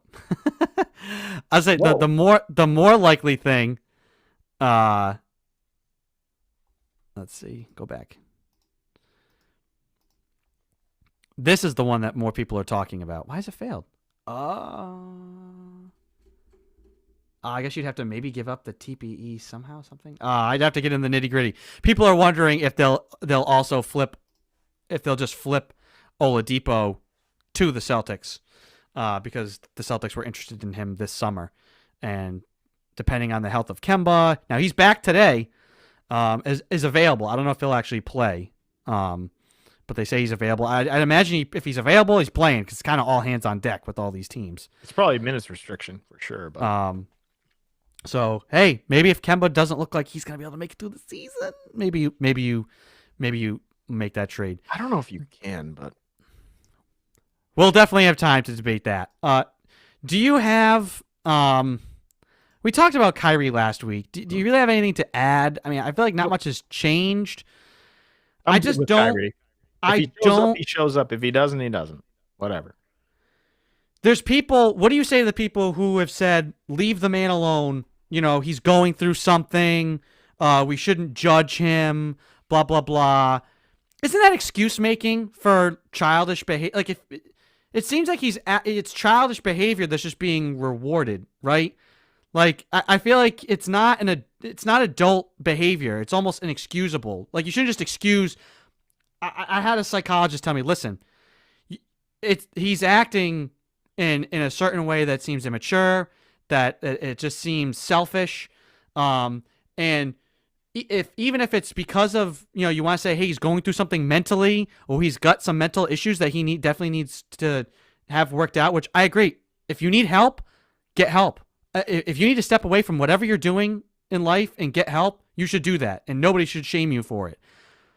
But he doesn't tell anybody. It's not like he's telling the team these things, and that does not excuse poor behavior.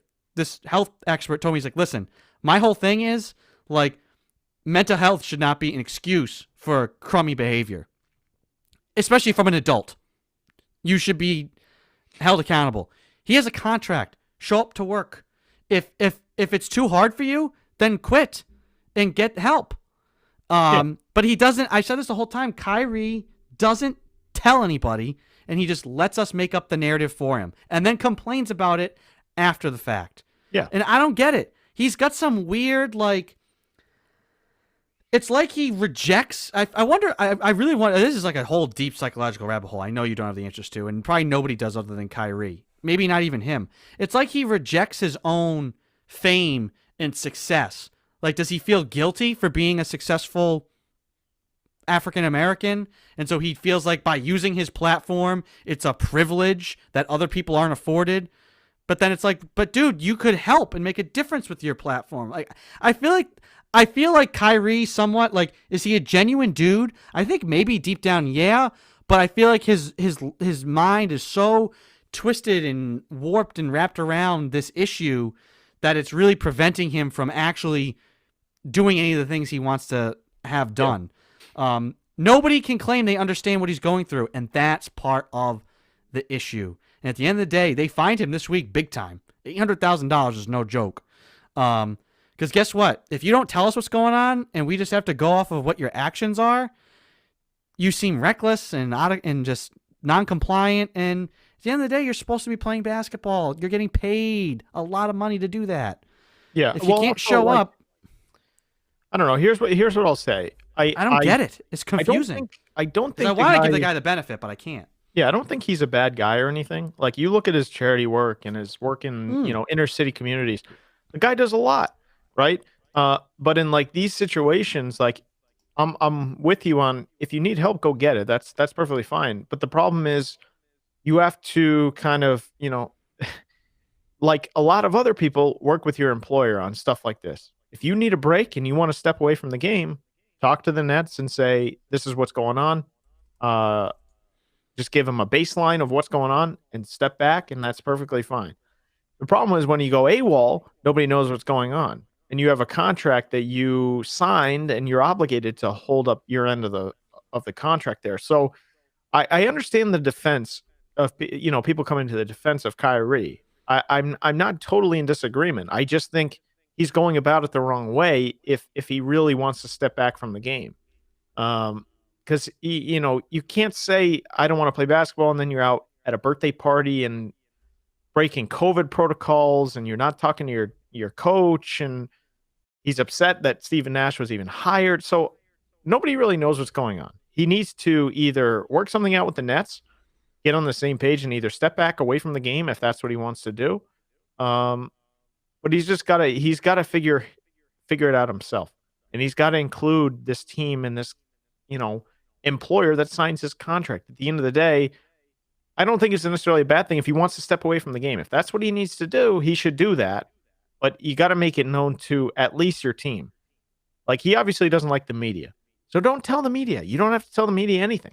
But you got to tell your employer or somebody, because it's just like you're just kind of missing and nobody knows what's going on. Yeah, it's not acceptable behavior from. It wouldn't be acceptable from anybody. So you want to complain about like unfairness and inequality? Well, if you were anybody else, Kyrie, and you were trying to just like go AWOL from work, you would be fired. You would not get to be, you would not be given the leeway. So you're living your privilege. So you got to pick a lane. Yeah. I guess this is starting lineups are out. Kemba Walker is starting today for the Boston Celtics. What was my last thought gonna be on the Kyrie thing? I had something and I just completely lost it. Do you think? I think there's some sort of hive mind. Do like Kyrie, Kanye, and Antonio Brown all like drink the same water? Because like all three of those dudes, possible. it's like the same. It's the same thing, like with each of them. Yeah, I mean, it's definitely possible. Who knows? I don't know. I don't really know what else to say. I mean, I just think the point is nobody's saying the guy is like this horrible human, or anything like that. Like he does a lot of charity work, and I understand that. But at the same time, you're contracted to play basketball for a lot of money. It is a privilege. They say all the time, it's a privilege to play in the league and do what I love to do. Um, the problem comes in when you're not telling the Nets what's going on because they sign the checks. It's a Yeah. weird situation. I don't know what to expect here going forward. Supposedly he's going to be back, but who knows? I don't know. Yeah. So, we'll find out. We'll see what the Nets become here when he comes back. When Kyrie comes back, when he gets on a court. Personally, I think it's gonna blow up in their face. I don't see this working for them. But hey, great on us. We could just get our popcorn, sit back, and watch it all play out. The NHL started this week, Christian. And go figure, the NHL can't catch a break. They have like 6 games. They're going to have this packed night. NHL is back, baby. And the Nets pull off that trade and totally steal all of their thunder. It was unfortunate. But your initial impressions from the first slate of games of the NHL, and then if you want to get into the Bruins, we can talk about them specifically. But your initial reaction here to the start of the NHL season. Yeah, I got a couple of quick things on the Bruins, but and just in the landscape of things, thank God it's back. I kind of, I don't know if I like the format yet of these like it's basically you play 8 teams 8 times each, and that makes up whatever it is, 56 or 7 times each, something like that. And so far it's like 2 game slates. Is most of the time it's going to be Bruins are in New Jersey 2 nights. Every other night they'll play 2 games and then go back home and play another team. But so far it's okay. I think it's smart for the situation that they're in. The division realignments are pretty good so far. Overall, I'm just happy they're doing something and they're playing games. And it's just good to see. I mean, it's so early that you can't know like who's where and what team's going to be in front, but Yeah. I mean, early on it's your Tampa Bays, Caps, Flyers, those teams are going to be in it. But just in terms of the whole landscape, so far so good on the scheduling. I think it makes it a little bit more compelling. It certainly does COVID justice in terms of making it easier for the players in terms of travel, stay, things like that. So I think it's a smart decision, and it's pretty compelling.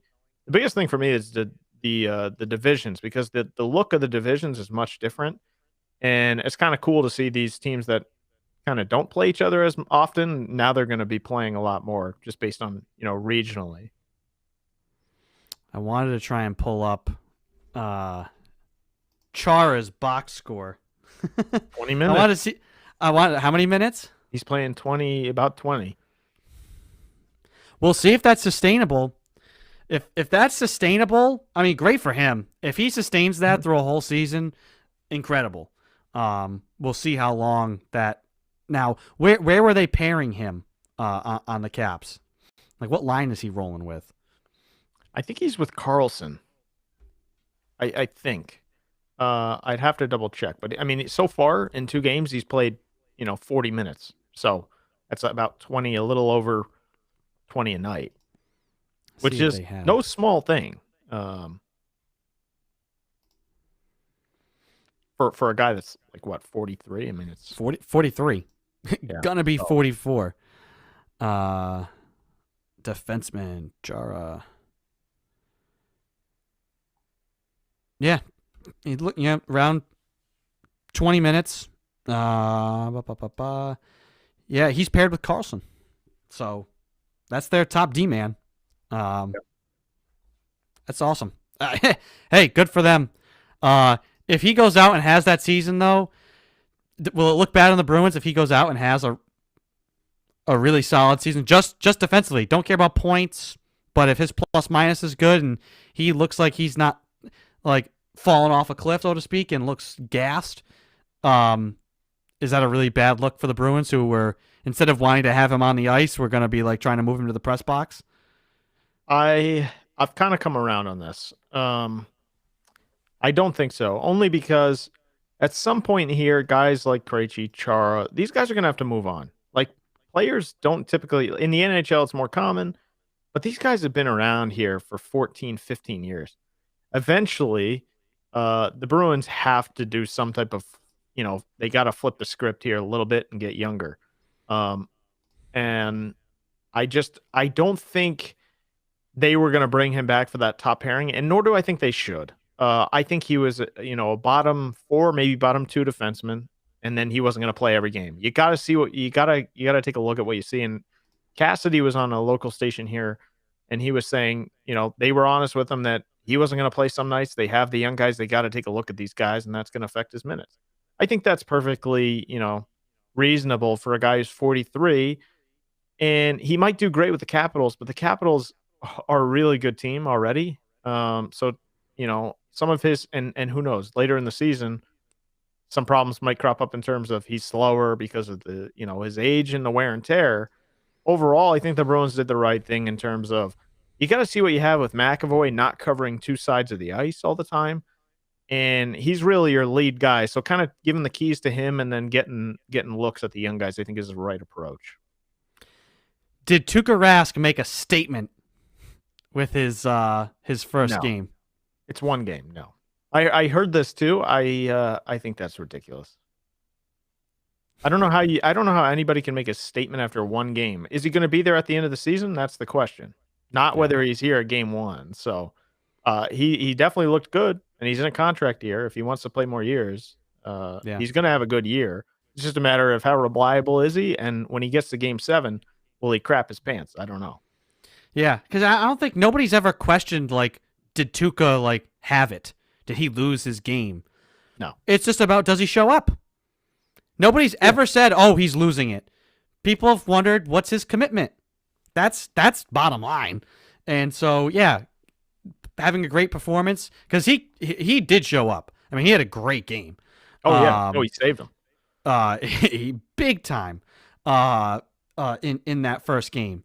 And so that's good to see. That's what you got out of him in that first game is what you pay. You for what you're paying him, that's what you need to get. Night in, night out.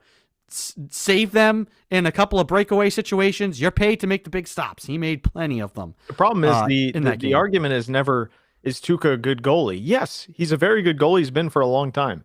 Is he going to be there in the postseason, number 1? And number 2, is he going to play at an elite level? That's always the question. It's the same thing. So game 1 to game 56 and beyond, we'll see. Yeah. The thing is, though, what concerned me out of that game, as great as it was to see Rask make all those saves, it was concerning. The D just looked, I don't know if it was because of poor positioning or maybe just speed, but there should not be that many breakaway chances. Guys should not be getting behind you. I mean, having to go to the shootout against that New Jersey team, that is not exactly like, whoa, this great, circle the wagons season opening win. I was kind of concerned that that guys were getting behind the defense as much as they were. Was that just one game? Are you concerned about that at all? Do they need to get faster? I know they have youth, but are they not fast enough on defense? I don't think it's a problem of speed or a problem of of personnel. Overall, I thought their decor looked pretty good. Their forwards can't score, which is a big problem. But the other thing in both of these games in New Jersey, turnovers are just they're killer. Like they hand the puck over way too much. And they lost the game yesterday with 1.7 to go in overtime due to a guy stepping up too far and turning the puck over, and then he just whipped it, to a guy wide open, going over the blue line. So I don't think it's a problem with speed or personnel overall. I think they looked better than I was expecting back there. It's just they turn the puck over way too much, and when you have guys that want to kind of get in on offense from the back end there, there's going to be openings like that. If you turn the puck over, they're gone. So Yeah. number one is turnovers, and number two, it's maybe they're pinching up too much. I'd have to take a second look. I think they're okay. Early on here in terms of just watching with the eye test. I think overall Zaborov's been good. You have McAvoy and Lozon on that first pairing, which have been good, but the turnovers and maybe getting caught too much behind the net in the wrong end, you're in trouble. And they turn the puck over way too much, whether it's forwards or D-men, they just turn it over way too much. And is that experience though? Are they going to have to take? Hey, we're trying to go young. These are the lumps we're going to have to take, especially early on. Oh, sure, yeah. I mean, look, early on, they're not going to be this wagon that they were. I mean, it's just you have a lot of young guys in there, whether it's up front or on the back end. And Pasternak is not in there until early February, maybe middle of February. So that's a big issue. But I mean, look, the reality of the Bruins is their 5-on-5 play is not nearly good enough. They have 0 5-on-5 goals so far in about 129 minutes of play this season. That's not good enough. They have a couple power plays and a shorthanded goal, but no 5-on-5. Craig Smith being in there will help, and it did yesterday. They just couldn't score again. And then Pasternak when he comes back. But again, if you're going to be dominant on the power play and not on 5-on-5, when you get playing against these good teams, you're not going to win games because they get hemmed in and they can't score. They really got to find a way to get better 5-on-5, and it's been that way for the last few years. Yeah. We've seen it this week. The NBA tightened down their COVID protocols, some of which were crazy. Those must have been concessions just early on, like, let's see if this will work, knowing it won't, but because they didn't want players to just opt out left and right. Yeah. The fact that they could have people in their hotel rooms on the road, stunning. Like, I get it. These guys want to somewhat have lives, but at the same point, it's like the idea of like, hey, my friend lives in, we're in Indiana. Can my friend from, downtown like come up to the hotel room? Big question. Big question mark. But they've tightened down a whole bunch of stuff. Obviously, too early to tell. But you got to imagine, without a bubble, these things will crop up in the NHL as well. Do both of these teams make it through a regular season? We know the NFL is willing to put the blinders on and just force their way through, but also much larger rosters and an ability to mitigate some stuff because of that. Can the NBA, are they going to have to add way more roster spots and you almost have like your COVID shadow roster that you can call up? Are they going to have to do more, and will both leagues make it through their planned regular seasons before trying to probably bubble up for a playoff? Yeah, I think so. I mean, just watching the NBA kind of go through it, I hope, and I'm thinking this is going to be the worst of it here in the initial go. First month of play, we're almost to the month point, and they're kind of getting through it here where they're postponing games, but there's room at the end of the year to make up those games. And also, let's not forget they're playing 72 games instead of the 82, right? So there's that window there at the end. And also, I think the NBA is, kind of hell-bent on getting a season. Will they do the same thing as the NFL? No. They're clearly open to moving games and kind of shutting it down in terms of this team's not ready to go, cancel the game, we'll throw it on the end, we'll reschedule. I really think it's just on the players. I mean, the players, number one, there's some bad luck involved, obviously, but they got to be good with the protocols. If they want to play, then, that's their right. If they want to opt out, then they can do that. But ultimately, I think they'll get through it. And I'm hoping this is the biggest bump in the road for the NBA here in January, February. And once everything kind of, hopefully this year gets going in terms of you have vaccinations, you have, between the number of people that have already had it and everything, that we get to a point where, I think ultimately they'll get through. Yeah. I agree. I'm hopeful. I'd like to see them get through and not have to go through a shutdown. I think if they do have to shut down and they really have to tighten it up, I think you might see more players opt out. Because I think last year everybody understood what needed to be done. I think players maybe were hopeful that it was like a one-time thing. Now, obviously, it's not in their control. It's not even in the NBA's control. It's about the world. Right. And the rest of us all doing the right things. So it remains to be seen. Hopefully, this is just a bump in the road. Well, one last note even is, I will say this: it's a lot easier for the NHL and the NBA to get through a season because it's not one game per week, right? You have 6 games, and if you have to cancel like 2 or 3, you throw them on at the end of the schedule and you move on. So it's a lot easier to navigate 72 games, as weird as it sounds, than it is 16 games where, one team might not play this week, but they don't want to add on to the end. It's a weird navigation for the NFL, whereas NBA and NHL, you can throw games down the line. They don't care how long they go. We saw it last year. Yeah, true. Absolutely true. So that'll do it for the 360 Sports Show today. If you didn't catch us at the top of the program, we're live every weekend, every Sunday at 11 a.m. here through Facebook, YouTube, Periscope, and Twitch. Today we had special guest Matt Noonan from Noontime Sports and Noontime Nation. He came on to talk a little college football and just kind of give us the landscape of college athletics during our college focus at the top of the program. So if you didn't catch that, well worth the listen. Big appreciation, lots of appreciation for Matt for coming on and joining us here. A lot of collaboration lately between the 360 Sports Show and Noontime Sports. It's great to have other people who are in the know. Rising tide lifts all ships, so it's great to have other people who can come on, especially in the college world, Christian. Like we said, we do a college focus. There's just so much to keep your eyes on. So too much. Getting more people in who've got their eyes and ears to the ground is awesome, and really appreciated Matt coming on and taking the time to join the program. If you didn't catch it live, you can go back and watch the archive version of the show on any of our social media platforms, and you can also go and listen to the 360 Sports Show as a podcast through Sounder FM or wherever you get your podcasts from. We're pretty much everywhere: Spotify, TuneIn, Sounder, Google Play, Apple. You can find us everywhere. Stitcher, we're CastBox. We exist everywhere and anywhere. So that'll do it for the show. Christian, enjoy the rest of your Sunday here. Celtics come on in 6 minutes. Kemba Walker in the starting lineup. You look like you had something to say. Did you want to say something? Let's go Tampa Bay. Okay. That's it. Yeah. We'll see. That's where I'll leave you.